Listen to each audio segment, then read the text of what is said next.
welcome to today's video, guys. Today we're going to be doing the launch control on the M240i.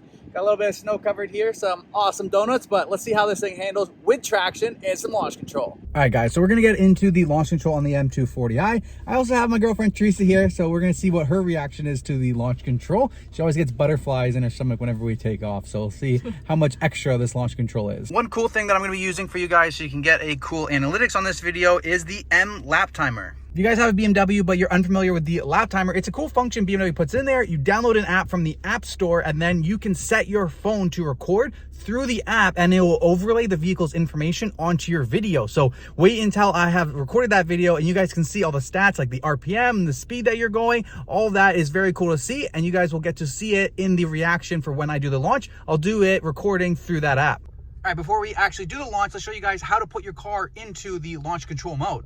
So after you start your vehicle, first thing you want to do is press the Sport mode until you move into Sport Plus. And then you want to take your shifter, push it into Sport mode as well. Then we're going to have S1 up on the dash. And then your traction control button, you want to click that one time until it will say Dynamic Traction Control activated and you'll have Sport Plus plus traction. And then you're ready. And then with your feet, you take your left foot, you put it all the way down and then right foot all the way down to the ground. And then you will see the checkered flag come up for the launch control. All right, so I'm going to switch over to the BMW lap timer, get my phone recording, and let's try out some launch controls.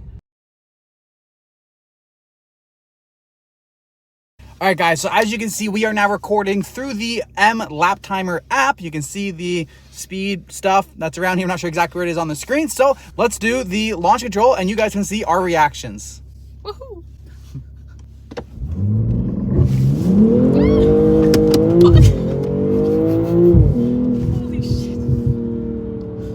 You can literally feel the rear tires slipping and the LSD kicking in.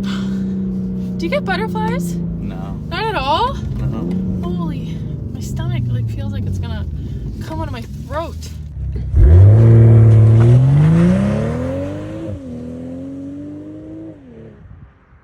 Okay, now that you guys saw the launch control of what Teresa and my faces looked like on the launch control app, I'm gonna turn my phone camera around and give you guys a view ahead of me as you can also see the data for the launch.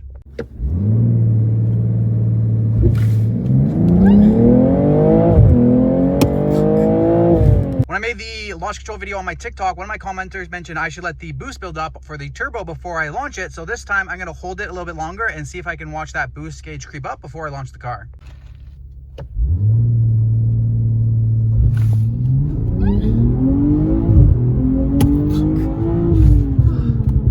All right, guys, that's all I got for this launch control video. I don't like doing it too many times because, you know, I don't want to go too hard on that transmission. As you can see from that last clip there, I did wait for the boost to build up, but I was about 3 to 4 seconds I was giving it, and it only went to not even 10 pounds of boost. So while your car is not under load, not that much boost is building up in your turbo as far as I understand it. It's once your car goes under load, that's when all of your boost actually starts building up. So I didn't want to hold on to it too long trying to build up boost that might never actually boost. Maybe if you're holding on launch control for 10 seconds in the boost, but that's not really how the system's meant to use. So maybe somebody who works at BMW knows a little bit more about these cars, knows a little bit more. Maybe you are supposed to wait for the boost to go up. I don't actually know. I don't want to damage the brand new car. Let me know what you guys think in the comments down below. If I launched at the right time, did I hold it too long there, or should I have held it longer to get more boost? And maybe I will make another video in the future testing it out, but I don't want to overheat the car. I did about 3 to 4 launches on it, and that's about enough for today. Hope you guys enjoyed this content. Don't forget to smash the like button if you made it all the way to the end. Subscribe to the channel, and I'll see you guys next time with more content.